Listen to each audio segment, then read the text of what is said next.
तो आज का लेक्चर है 1937 में जो इलेक्शन हुई थी उसके बारे में हम बात करेंगे कि 1937 वाले इलेक्शन में किसने कामयाबी हासिल की थी और उसका बैकग्राउंड देखेंगे और उसमें क्या क्या हुआ था और मुसलमान हिंदुओं के साथ क्या हुआ था, ये इलेक्शन क्या थे, क्यों पढ़ते हैं, सब कुछ आज मैं डिस्कस करूँगा। अब देखो, the 1937 elections in India were pivotal movement in the country's struggle for independence।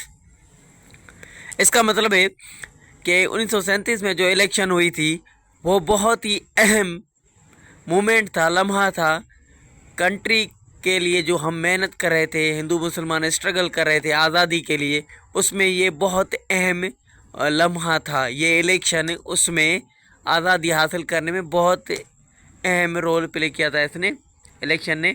और held under the act of 1935, हम ये government of Indian act of 1935 ये हम पूरा लेक्चर कवर कर चुके हैं, क्योंकि इस इलेक्शन से पहले वो इलेक्शंस हुई थी और उसमें क्या क्या हुआ था, क्या चीज़ें, वो हम डिस्कस कर चुके हैं पहले। अभी देखें तो ये दोनों पहली बार इंडिया के अंदर इलेक्शंस थी।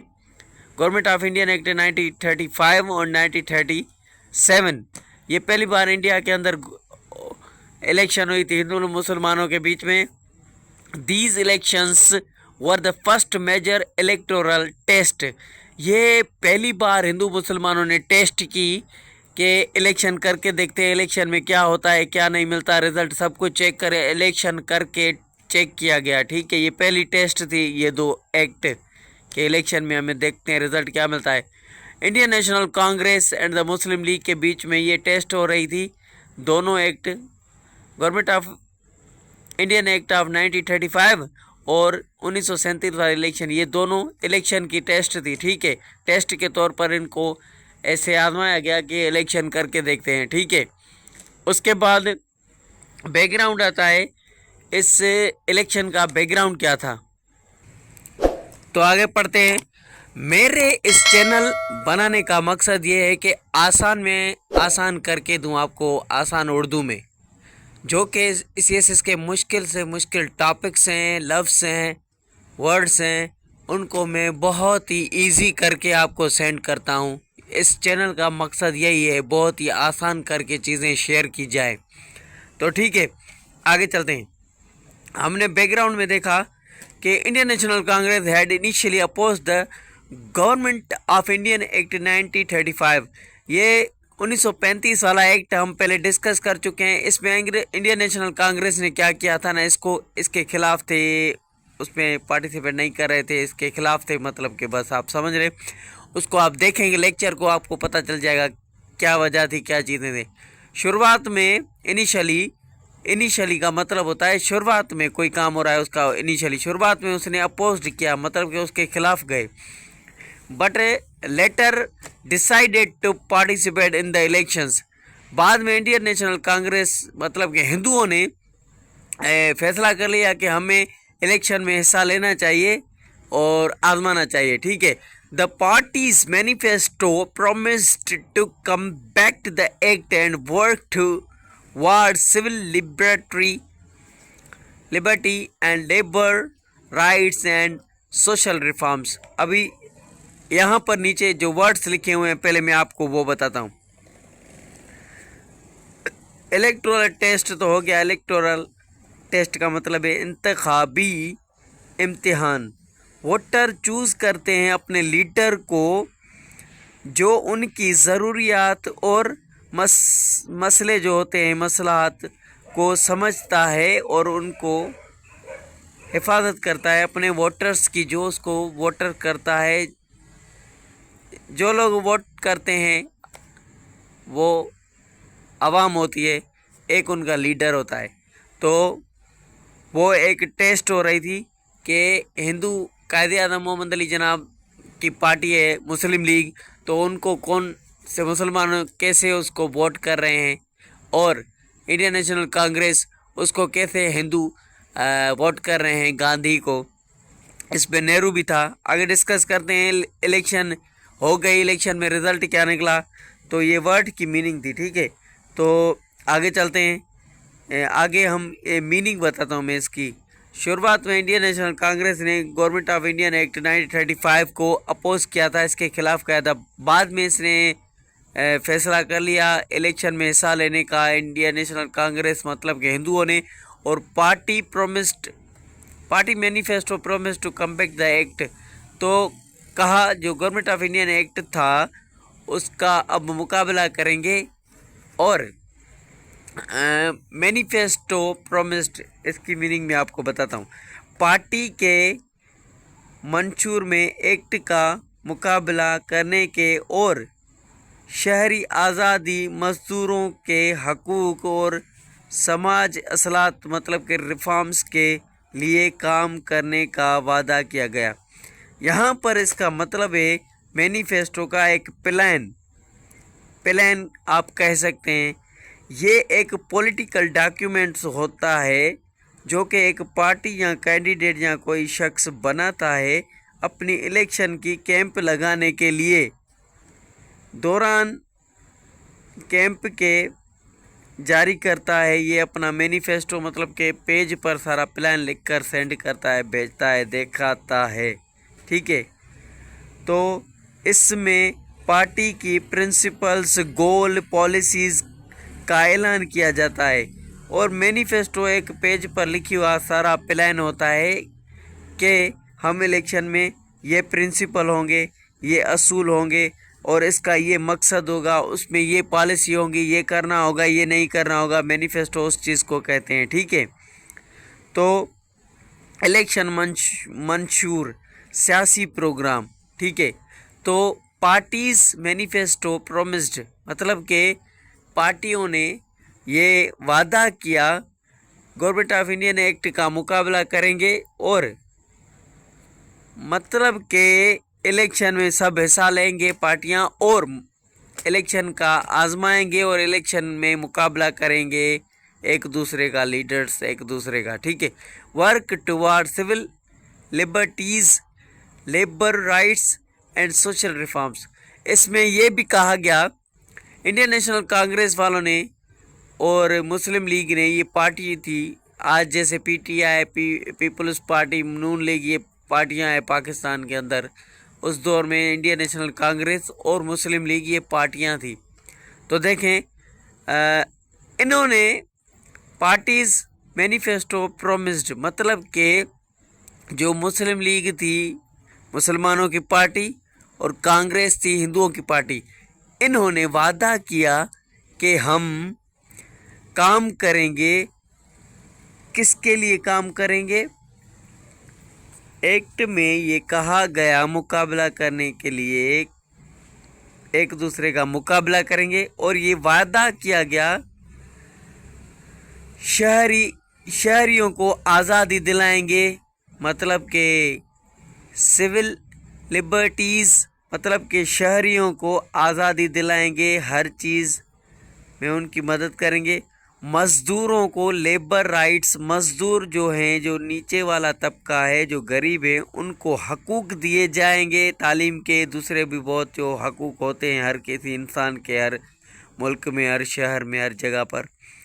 और समाज असलात मतलब के सोशल रिफॉर्म्स, समाज होती है, सोशल होती है, ये मैं पहले भी डिस्कस कर चुका हूँ कि सोशल क्या होता है और रिफॉर्म्स क्या होता है। रिफॉर्म्स ये होता है पहले कोई कानून बना हुआ है मुल्क में तो उसको तब्दील करना और उसको अच्छा करना, उसमें कोई कानून बना हुआ है उसको इम्प्रूव करना, फिर से उसको अच्छी तरीके से बनाना। जो कि पहले आवाम को थोड़ी बहुत तकलीफ़ थी इस कानून से, अभी उस कानून को चेंज करके आवाम के लिए अच्छा किया गया, कानून में कुछ बेहतरी लाई गई, तो वो कानून अब आवाम को, लोगों को, समाज को अच्छा करेगा, ठीक है।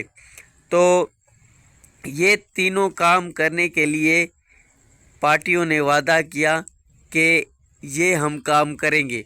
और नीचे हम डिस्कस करते हैं कि इसने कांग्रेस ये जीत गई थी इलेक्शन और इसने क्या क्या किया था, ठीक है। आगे डिस्कस करते हैं। तो आगे नेक्स्ट ये है इलेक्शन हो गई, अब इलेक्शन का रिजल्ट क्या निकला। ये इलेक्शन थी, इलेक्शन का रिजल्ट ये निकला, कांग्रेस मतलब कि इंडियन नेशनल कांग्रेस हिंदुओं की पार्टी ने वोन 716 आउट ऑफ 1161 में से 716 सीटें जीती। कांग्रेस ने 1161 से 716 सीटें जीत ली, हासिल कर ली, securing a majority in 6 province, मतलब के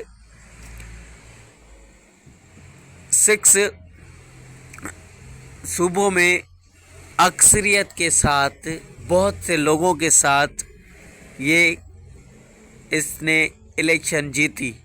Bombay, Central Provinces, Bihar, Orissa, United Provinces and Madras, इन सूबों में ये उस वक्त इंडिया के सूबे थे। इसमें इंडियन नेशनल कांग्रेस ने सीटें जीती और जीत हासिल की।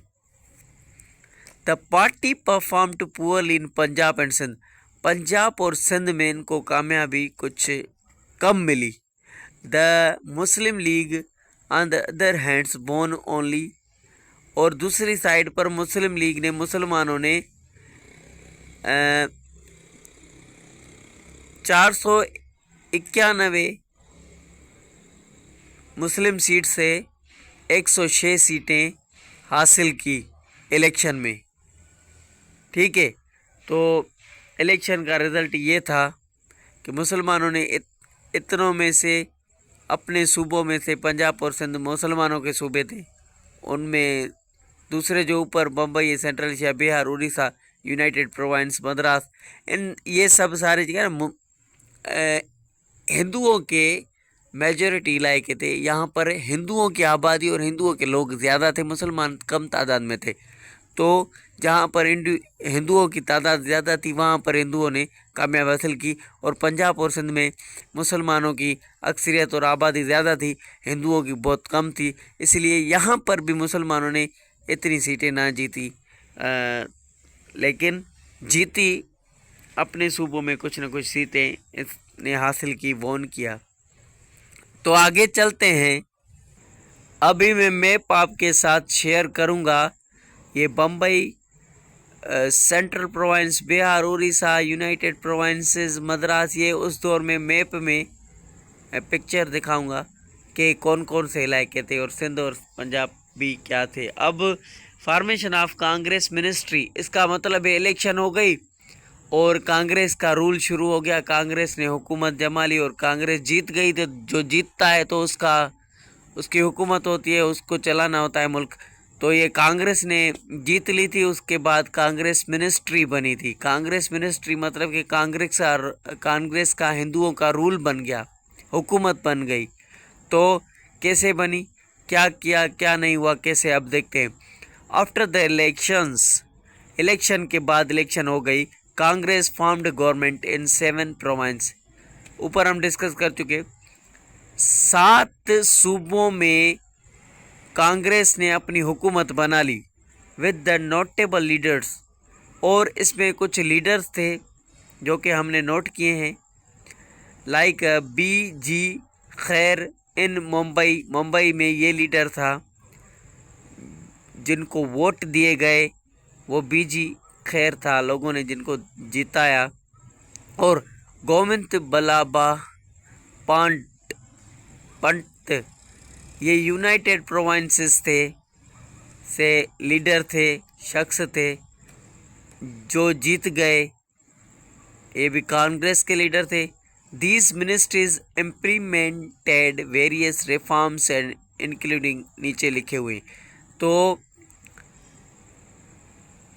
ये मिनिस्ट्री बनी, इनकी हुकूमत बनी, इन्होंने इम्प्लीमेंटेड किए वेरियस रिफॉर्म्स, मतलब कि इन्होंने बहुत सारे कानून, रिफॉर्म्स क्या किए, इम्प्लीमेंट किए, नाफिज किए, लागू किए मुल्क पर। अब मुल्क इन कानून पर चलेगा और इन कानून पर और इन जो हम चीज़ें बना रहे हैं इन पर अमल करेगा। अभी नीचे वो कानून, वो चीज़ें लिखी हुई हैं। तो आगे बात करते हैं कि ये जो हैं रिफॉर्म्स, मुख्तलिफ रिफॉर्म्स, इंडियन नेशनल कांग्रेस की हुकूमत बनी और उसने ये रिफॉर्म्स किए, ये कानून बनाए।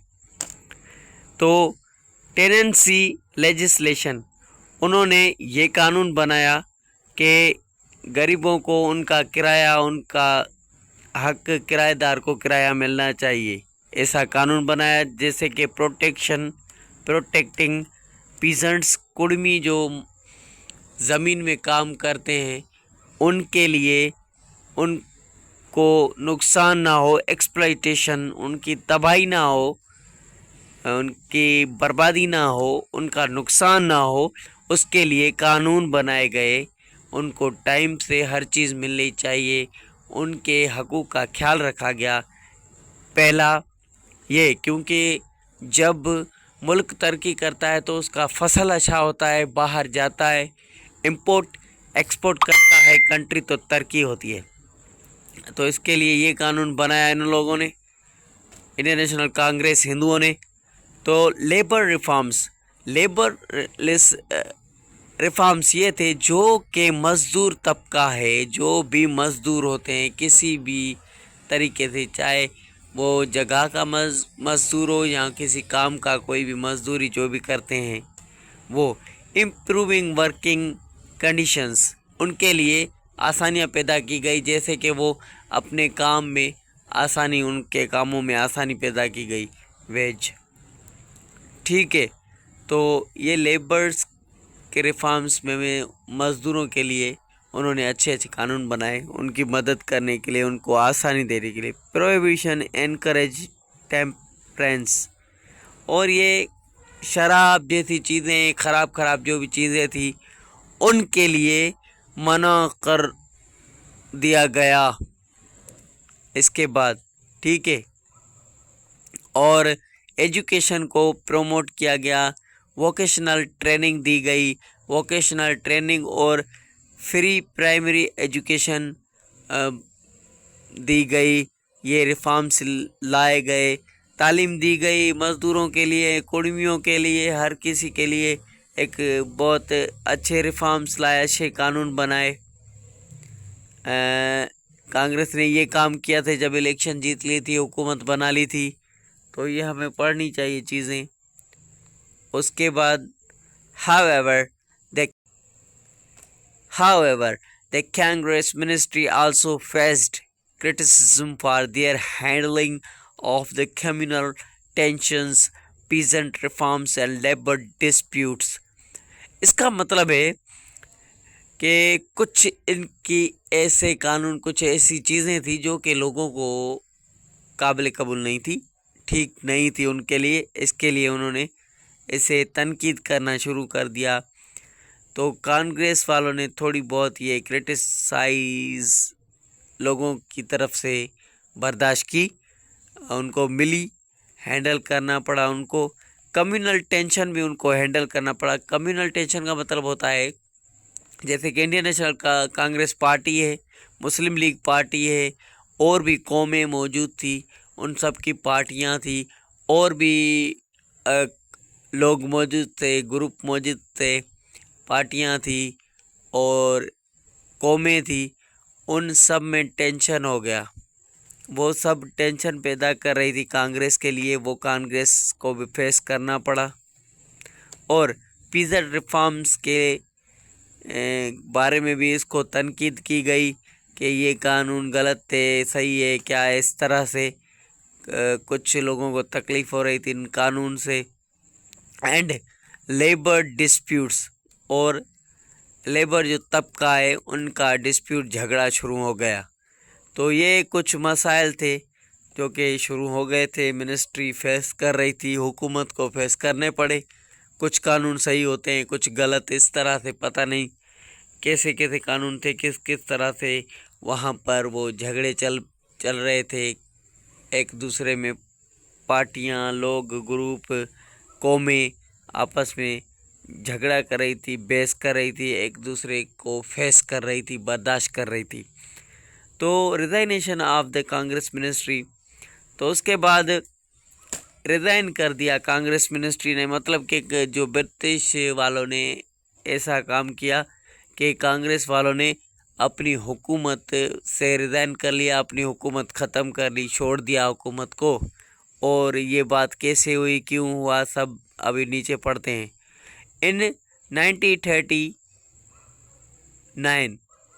1939 में the British viceroy decided to involve Indian in world war second. World war second भी शुरू हो गई थी और इंडियन नेशनल कांग्रेस को, हिंदुओं को ये कहा गया कि तुमने, ये वायसराय ने फैसला किया और कहा कि तुम शामिल हुए थे इस जंग में विदाउट कंसल्टिंग कांग्रेस। कांग्रेस से वायसराय जो था वो बरतानिया का था। वायसराय का मतलब होता है डिप्यूटी। यहाँ के बरतानिया का एक आदमी था, जो एक ऑफिसर था, जो कि इंडिया का हुक्मरान था, इंडिया का किंग था। वायसराय का मतलब होता है, अभी बरतानिया वालों ने भेजा था कि सारा काम, इंडिया का सारा कानून, हर चीज़ तुम संभालो, इंडियंस अफेयर्स को सारे को तुम संभालो। इसके लिए वायसराय को भेजा जाता था। वायसराय होते थे बरतानिया के, ठीक है। वो 1939 में वायसराय ने फैसला किया कि इंडिया वालों को कहा कि तुमने वर्ल्ड वार सेकंड जो हो रही है उनमें उनका साथ दिया, नहीं दिया, कुछ भी ऐसी बातें हो रही थी। तो without consulting Congress to lead to the resignation of the Congress ministry, कोई बातचीत की नहीं, एक दूसरे से रिज़ाइन कर दिया। मतलब रिज़ाइन का मतलब होता है कोई आप काम कर रहे हैं उसको छोड़ दिया, सिग्नेचर की कि आज से मैं जॉब पर नहीं आऊँगा, मैं रिज़ाइन कर रहा हूँ, छोड़ रहा हूँ, ठीक है। तो कांग्रेस मिनिस्ट्री छोड़ी गई। This event mark the beginning of the Satya movement in 1940। तो इसकी वजह से वायसराय ने इनको डिक्लेयर कर दिया कि आपने, हिंदुओं ने वर्ल्ड वार सेकंड में हमारा साथ नहीं दिया, ये किया वो किया। तो इसकी वजह से ये कांग्रेस से बातचीत करने बगैर ही उनको हुकूमत से उतार दिया। और इस इवेंट ने एक शुरुआत कर दी सत्याग्रह मूवमेंट की, जो 1940 में हुई थी। सत्याग्रह मूवमेंट अभी डिस्कस करूं या इसके लिए अलग लेक्चर बनाऊं, क्योंकि ये लेक्चर भी लेंथ बढ़ गई है, इसकी भी बड़ा हो गया है। इन 1940 में सत्याग्रह मूवमेंट था, जैसे कि गांधी ने सिविल डिसोबीडियंट मूवमेंट्स, आप में से जिसने देखा है लेक्चर मेरा इस प्लेलिस्ट में पढ़ा है, कि उसमें अंग्रेज़ों के जो भी सामान थे उनको बायकॉट किया गया, बैंड किया गया। जो कि लोकल इंडिया का सामान था ना, उनको ही बाय और सेल कर रहे थे, बरतानिया से कोई भी चीज़ नहीं खरीद रहे थे। इसके लिए उनको बैंड कर दिया गया सिविल डिसोबीडियंट मूवमेंट के थ्रू। तो बरतानिया की हर चीज़ को बैंड कर लिया, बायकॉट कर लिया। तो सत्याग्रह भी उसी सिविल डिसोबीडियंट मूवमेंट की तरह था, जो कि 1940 में हो गया। इस वायसराय की वजह से हो गया था, जो कि ब्रिटिश कांग्रेस की हुकूमत मिनिस्ट्री को ख़त्म करके बैठ गया। इसने सत्याग्रह मूवमेंट को जन्म दिया और सत्याग्रह मूवमेंट शुरू हो गई। और इसमें ब्रिटिश को बायकॉट कर दिया गया। ब्रिटिश के सामान को, हर चीज़ को ख़त्म करना, बायकॉट करना, उनसे चीज़ें नहीं लेंगे, अपने मुल्क की, अपने देश की चीज़ें यूज़ करेंगे, ऐसा हिंदुओं ने काम किया। And the quit India movement 1942। और क्विट इंडिया मूवमेंट 1942 को ये भी इवेंट हुआ था, ये कल हम डिस्कस करेंगे इंशाल्लाह। कि क्विट इंडिया मूवमेंट 1942 में हुआ था, कि क्विट का मतलब ही ऐसा है कि यहाँ से भाग जाओ। तो बताने वालों को ये कहा गया कि यहाँ से भाग जाओ, अभी हमारा मुल्क है, हम खुद संभालेंगे, ठीक है। तो ऐसे चलते चलते आज़ादी मिली हिंदुस्तान को, पाकिस्तान को, और अब पाकिस्तान और इंडिया आज़ाद हो गए। यही बातें हैं, यही स्टोरी है, याद करें और पेपर में दें, सीएसएस में, इससे और कोई कुछ नहीं होता। यही चीज़ें पूछी जाती है, यही चीज़ें हैं और कुछ भी इतनी बड़ी चीज़ें नहीं हैं, ठीक है। तो quit India movement significant milestone, बहुत ही अहम था ये मूवमेंट, ये सत्याग्रह और क्विट इंडिया मूवमेंट, जिसकी वजह से इंडिया स्ट्रगल फॉर इंडिपेंडेंस, जो कि इंडिया वाले लोग, इंडिया हिंदू मुसलमान, ये जो आज़ादी के लिए स्ट्रगल कर रहे थे, मेहनत कर रहे थे, उनके लिए ये बहुत ही हेल्पफुल रहा, इम्पोर्टेंस रहा, अहम रहा आज़ादी के लिए। सत्याग्रह, इलेक्शन और quit India movement. Overall the 1937 elections were a crucial turning point. ये ऐसी पॉइंट थी जिसने ऐसा मोड़, एक बहुत ही इम्पोर्टेंट मोड़, रास्ता, मूवमेंट बना लिया इंडिया के हिस्ट्री में, जो कि शोकेसिंग, जिसने एक मजबूती बनाई और कमज़ोरी दिखाई मुसलमानों को, शायद इंडियन नेशनल कांग्रेस की, and setting the stage for the countries eventual independence. और इसने एक प्लेटफॉर्म बना दिया, एक स्टेज बना दी, जो कि मुल्क को आखिरकार आज़ादी मिली, ठीक है। तो ये था, आगे भी थोड़ा है, हम डिस्कस करते हैं। अभी बहुत ही इम्पोर्टेंट बात, हिंदुओं का मुसलमानों को पता चल गया कि हम इनके साथ नहीं रह सकते। हिंदू मुसलमानों में बहुत फ़र्क है, ये टू नेशन थ्योरी यहाँ से ज़ाहिर होती है।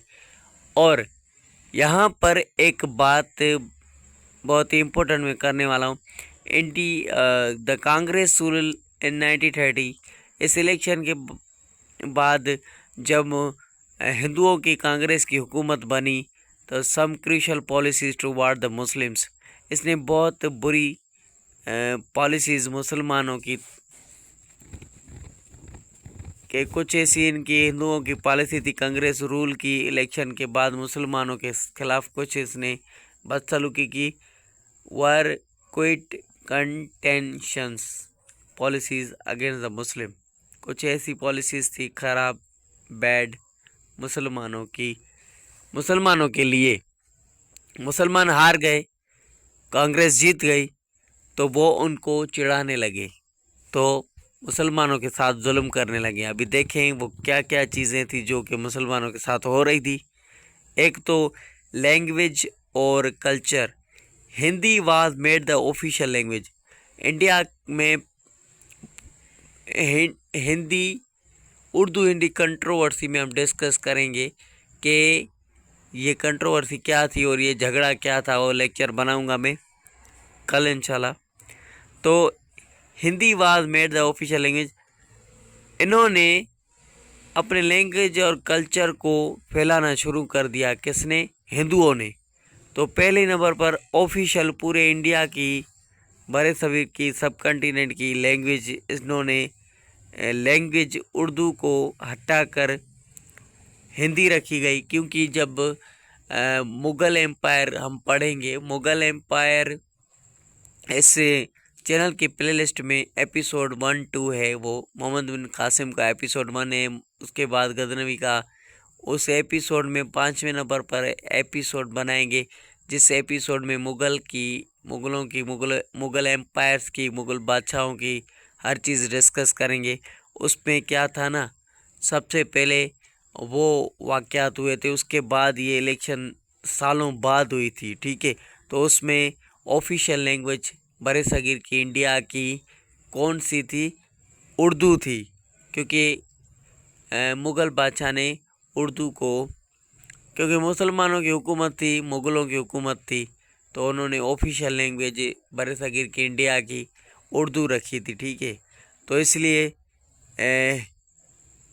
इन कांग्रेस ने उसको तब्दील करके हिंदी रख लिया, which was significant blow to the Muslim culture, क्योंकि बहुत ही डाउन कर दिया मुसलमानों को। मुसलमानों के कल्चर को। उसके बाद दूसरे नंबर पर education, the Wardha educational scheme aim to convert Muslim to Hindus through educational promoting Hindu culture and heroes while the distorting Muslim history.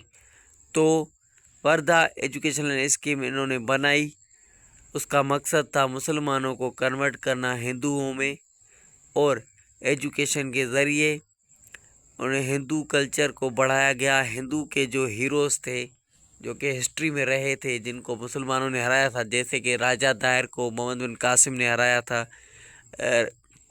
जयपाला को महमूद गजनवी जो कि मोहम्मद बिन कासिम के बाद आया था, और सोमनाथ के मंदिर पर अटैक किया था। महमूद गजनवी ने भी पृथ्वीराज चौहान को हराया था। ऐसे बादशाहों ने आगे चलते गए और मुसलमानों को कन्वर्ट करते रहे, अपनी हिंदुइज़्म को बढ़ाते रहे, हिंदू बढ़ाते गए मुसलमानों को।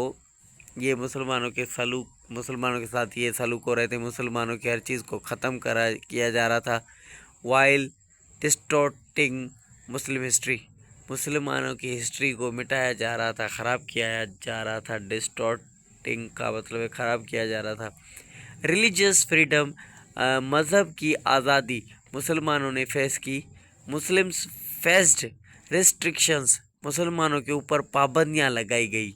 मज़हब की कोई उन पर आज़ादी नहीं थी, उनको बैंड कर दिया, उन पर पाबंदी लगा दी कि काओ सलेक्टर, मतलब ये काओ उनकी गाय माता है, गायें हैं, हम इनकी उज़ाई करते हैं, हम इनको ज़िबा करते हैं। उन पर हिंदुओं ने सख्त मना किया और पाबंदी लगा दी, क्योंकि हम ईद पर भी ज़िबा करते हैं इनको, तो वो बैंड लगा दिया गया हिंदुओं की तरफ से।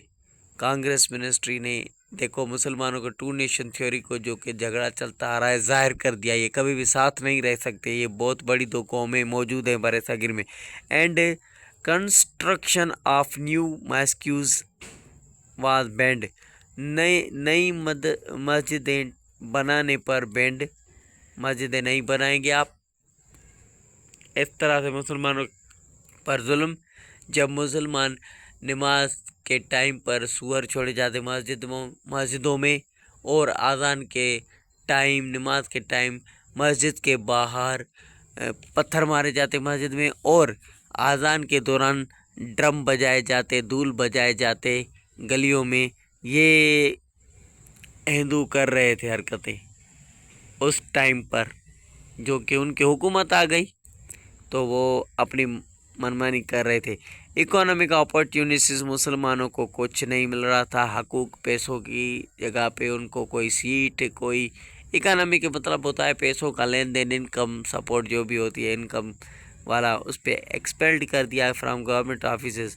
मतलब कि मुसलमानों को निकाल दिया गया गवर्नमेंट की जो ऑफिसेज में वो थे, तो उनको कमाई, उनके ओहदे उनसे छीन लिए गए।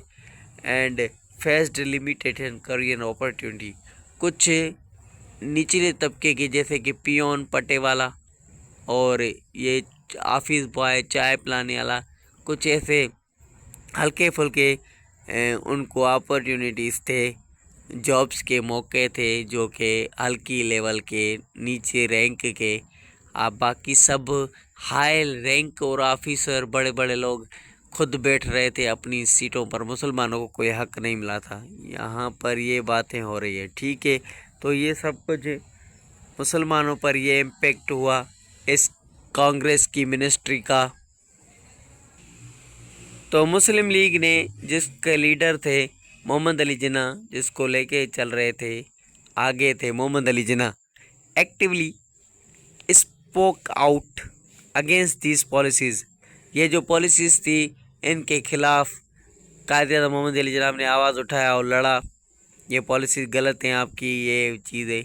मोबलाइज्ड मुस्लिम्स टू काउंटर देम, मुसलमानों की मोबलाइज मतलब कि मुसलमानों की बहुत भीड़ के साथ बाहर निकले और काउंटर देम कहा, इनका मुकाबला करो, ठीक है।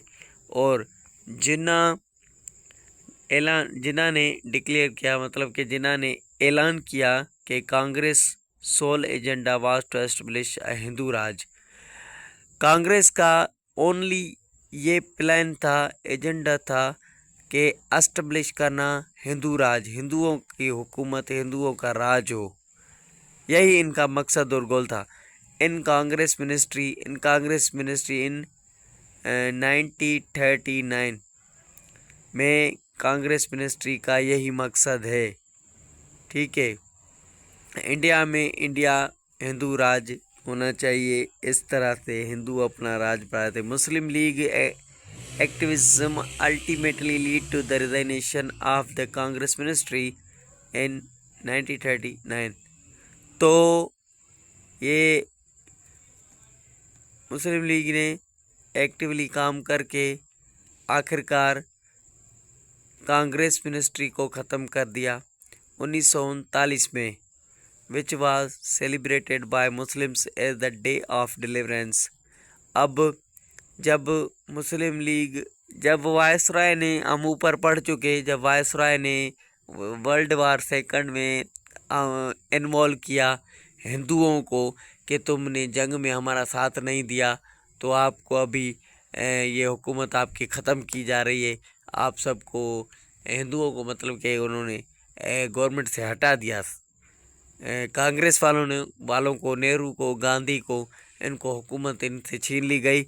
तो कायदे आज़म ने वहाँ पर एक डे ऑफ डिलीवरेंस ये ऐलान किया था कि हमें अब आज़ादी मिलेगी, हिंदुओं से छुटकारा मिल गया। इस छुटकारे के लिए हिंदुओं की कांग्रेस मिनिस्ट्री ख़त्म हो गई और कायदे आज़म ने डे ऑफ डिलीवरेंस मनाया। ये डे ऑफ डिलीवरेंस क्यों मनाया था, ये हम डिस्कस करेंगे। इसमें यह था कि इसने मुसलमानों ने खुशी मनाई कि कांग्रेस की हुकूमत ख़त्म हो गई। ठीक है, तो यही बात थी। तो आज का लेक्चर इतना ही। इंट्रोडक्शन आप इस तरह से लिख सकते हैं। देखो, आप ये इंट्रोडक्शन में इस तरह से लिख सकते हैं क्विकली कि कांग्रेस का रूल था और इसने पिवोटल रोल प्ले किया इंडिया स्ट्रगल आज़ादी के लिए, और गवर्नमेंट ने इसे सही किया। जवाहरलाल नेहरू, मोतीलाल नेहरू, गांधी, सब कुछ जो हमें डिस्कस कर चुका वो सारा एक ही साथ लिखा हुआ है। वहाँ तो आउटलाइन बना के हर चीज़ अलग अलग करके डिस्कस की, यहाँ पर सब कुछ एक साथ ही लिखा हुआ है। देखो, ऐसे ही पैराग्राफ बनता है। आउटलाइन बनाए हर चीज़ की, उस आउटलाइन को मिलाकर एक आप पैराग्राफ बना सकते हैं। देखो, अब ये पैराग्राफ बना हुआ है, जो हम ऊपर पढ़ रहे थे आउटलाइंस, वो एक ही पैराग्राफ, एक ही सीधी तरीके से इंट्रोडक्शन बन गया। कांग्रेस मिनिस्ट्री 1937 का। ये देखो, यहाँ से लेकर यहाँ तक वो बातें हैं जो कि आउटलाइन में लिखी हुई थी। लिखना, पढ़ना, याद करना और स्ट्रक्चर बनाना इंग्लिश ऐसे किस तरह से लिखते हैं, ये सब कुछ इजी है। आप उर्दू में सिर्फ आपको नॉलेज हो और थोड़ी बहुत आप टेक्निक इस्तेमाल करें। जैसे कि अभी मैंने, देखो, ये कैसी अच्छी तरीके से उन आउटलाइन का एक पैराग्राफ बना दिया। कीप वॉचिंग, स्टे कनेक्टेड, और क्वेश्चन पेपर सेंड करें, मैं आपको सीएस का फुल आंसर करके सेंड कर दूंगा। Keep watching, stay connected, subscribe, like, comment.